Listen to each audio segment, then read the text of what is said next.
Hi, my name is Tamim Khalfa. I'm the co-founder and CEO of Toters. Toters is a quick commerce tech platform. We deliver food, groceries, electronics, and other retail from your city. We started in 2017 in Lebanon with 4 employees. One of those employees leads the Lebanon market right now. Now we're 500 people across Lebanon, Iraq, split evenly. Scaling an organization from a few people to hundreds becomes a challenge from a culture perspective and creates conflict between different departments as the departments grow. One of the examples of how conflict can grow in a scaling company is between operations and product and tech. So when you're a small company, like 10 people, 20 people, something happens in the operation, everybody knows about it. Technology knows about it. They know what to do to address this issue. In an organization of 500 people distributed across several cities in different countries, something that happens in Basra and Iraq doesn't necessarily make its way to the tech team and product team. So prioritizing fixing those issues is not obvious. And without the right communication flows and escalation procedures, it's very easy to miss the support or supporting people in operations in Basra, for example. And what we've realized at Toters is that there are 2 main root causes for those conflicts. The first one is misaligned or lack of communication. So people not setting expectations, not communicating enough. The second issue is having a low do to say ratio. So promising to do something or setting the expectations to one of your colleagues that you're going to meet a particular deadline and not doing or making good on it and not communicating that creates a lot of frustrations and conflict. What we've done at Toters to address both is acknowledged that there are, in certain situations, lack of communications or missing information that's flowing between the different team members at both a senior level and a mid or junior levels of the organization.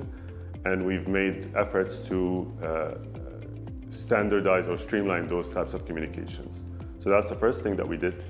We also realized that low do to say ratios are a function of misaligned objectives and drivers. So what my co-founder and I have done is hold co-founder sessions or co-founder talks with our colleagues, so senior members of the team and mid-level managers, to discuss what drives us, where we see the company and where the potential of the company can be. And we've set up regular product committees for senior members of the operations team to communicate priorities and issues. We've also set up a support team that is scanning for issues that arise in different cities and aggregating those issues and prioritizing them along with the senior team of Toters. And we combine this with an ESOP plan that gives them stake in the company, and that stake and value grows with where we want to take the company. So that have significantly improved attitudes and increased people's what we call do to say ratios.